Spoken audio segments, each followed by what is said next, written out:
Hi hello అండి. ఇంకా రాఖీ రోజైతే మా వదిన దగ్గరికైతే వెళ్తున్నాం అన్నమాట. మా వారు రాఖీ కట్టించుకోవడానికి. మా వదిన అయితే కాకినాడలో ఉంటుందన్నమాట. ఆషాఢం కదా అని ఇక్కడ ఉంది. ఇంకా మళ్ళీ తను నెక్స్ట్ ఇయర్ వస్తుందో లేదో, కలుస్తామో లేదో అని ఇంకా మేమైతే ఈ ఇయర్ స్పెషల్గా వెళ్తున్నాము. ఇంకా మేమైతే బస్కి అయితే బయలుదేరాము. ఫస్ట్ బండి మీద వెళ్దాం అనుకున్నాం, కానీ వద్దని చెప్పిన, అంత దూరం ఎందుకు అని. ఇంకా బస్కి వెళ్ళిందే మంచిగా అయింది. మేము దారిలో ఉన్నప్పుడు ఫుల్ వర్షం పడిందన్నమాట. చూసారుగా ఎంత వర్షం పడుతుందో. ఇంకా మా వారైతే బాబు అయితే పడుకున్నాడు బస్సులో. ఇంకా నేనైతే ఫోన్ చూస్తూ అలా ఉండిపోయాను అనమాట. మేము మార్నింగ్ ఎప్పుడో బయలుదేరదాం అనుకున్నాం, కానీ టైం కుదరలేదు. మా వారికి చిన్న పని ఉండడం వల్ల మధ్యాహ్నం అయితే బయలుదేరాము. ఇంకా గోదావరిఖండ్లో అయితే దిగాము. చూసారుగా ఎంత జనాలు ఉన్నారో.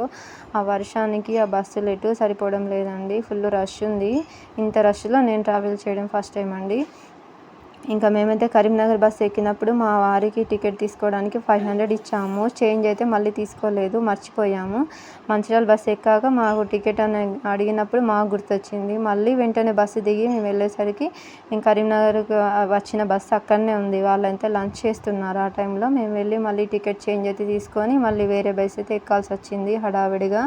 అంతలా మర్చిపోయామన్నమాట. మా హడావిడి లేట్ అయిపోయిందని. ఇంకా మా వాడైతే బస్సులో స్టంట్స్ చేసేస్తున్నాడు. మా వారు ఎక్కినప్పుడు ఇంకా మేము మంచిర్యాల బ్రిడ్జ్ దగ్గర అయితే దిగాల్సి వచ్చింది. అక్కడ ఏదో ధర్నా చేస్తున్నారని ట్రాఫిక్ ఫుల్ జామ్ అయిపోయింది అన్నమాట. మేమేదో యాక్సిడెంట్ అయిపోయిందని భయపడిపోయాం, కానీ చూసేసరికి ధర్నా అయితే చేస్తున్నారు. ఇంకా అక్కడ నుంచి మా బావగారు అయితే మమ్మల్ని రిసీవ్ చేసుకొని జీవంతర బ్లడ్ బ్యాంక్కి అయితే తీసుకెళ్ళారు. మా బావగారి బ్లడ్ బ్యాంక్ దగ్గరికి ఆ రోజే వరల్డ్ ఫోటోగ్రఫీ డే ఉందన్నమాట. ఆ సెలబ్రేషన్స్ కోసం మమ్మల్ని అయితే అక్కడికి తీసుకెళ్ళారు. కేక్ కటింగ్స్, ఇంకా కొంతమంది రావడం సెలబ్రేషన్ లాగా జరిగిందన్నమాట. ఇవన్నీ మా బావగారు తీసిన ఫొటోస్ ఒక గ్యాలరీ లాగా సెట్ చేశారన్నమాట. ఇంకా చాలా మంచిగా అనిపించింది ఆ రోజు ఆ ఫొటోస్ అన్నీ చూడడం.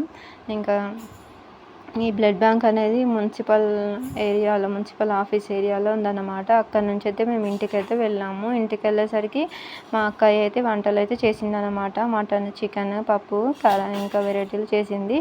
అవన్నీ అయితే నేను వదిన, అక్కయ్య కూర్చొని అయితే తింటున్నాము. మా వారైతే మళ్ళీ వెళ్ళారు బావగారి దగ్గరికి. మా వాడైతే అన్నం తిననివ్వట్లేదని ప్లేట్లో అన్నం వేసి ఇచ్చాను. ఇంకా తింటూ ఆడుకుంటూ ఉన్నాడు. ఇంకా టేస్ట్ అయితే సూపర్ ఉందండి మా అక్కయ్య చేసిన వంటలు అయితే. ఇంకోసారి చేసినప్పుడు అయితే ఖచ్చితంగా మీకు వీడియో షూట్ చేసి అయితే నేను చూపిస్తాను. చాలా బాగా చేస్తుంది మా అక్కయ్య వంటలు అయితే. ఇంకా మా బావగారును మా ఆయన అయితే వచ్చారన్నమాట. నైట్ 9కో 10కో ఆ టైంకి వచ్చారు. ఇంకా మా వదిన అయితే బావగారికి రాఖీ కట్టేసింది. నెక్స్ట్ మా వారికి అయితే రాఖీ కడుతుందన్నమాట. ఇంకా మా పెద్ద వదిన అయితే చెన్నూరులో ఉంటుంది, కానీ మేము చెన్నూరుకి వెళ్ళలేకపోయామన్నమాట ఆ రోజైతే. ఇంకా చిన్న వదిన అయితే రాఖీ కట్టేసింది మొత్తానికి ఇద్దరికి. నేను రాఖీ కట్టడం చూడడం ఇదే ఫస్ట్ టైం. నేను ఎవరికి కట్టలేదు, నాకు బ్రదర్స్ ఎవరు లేరన్నమాట. ఇంకా నేను ఎప్పుడు చూడలేదు కట్టేటప్పుడు కూడా, ఇదే ఫస్ట్ టైం. మా వారు కూడా చాలా సంవత్సరాల క్రితం కట్టుకున్నారంట రాఖీ, మళ్ళీ ఇప్పుడు కట్టుకున్నారు స్పెషల్గా. చూసారుగా రోజైతే మా వదిన స్పెషల్ స్వీట్ అయితే ప్రిపేర్ చేసింది అనమాట. తినిపించేటప్పుడు బాగుంది స్వీట్ టేస్ట్ అయితే. ఇంకా మీరైతే మా వీడియోని లైక్ చేసి మా ఛానల్ని సబ్స్క్రైబ్ చేయండి. Thank you for watching. Bye.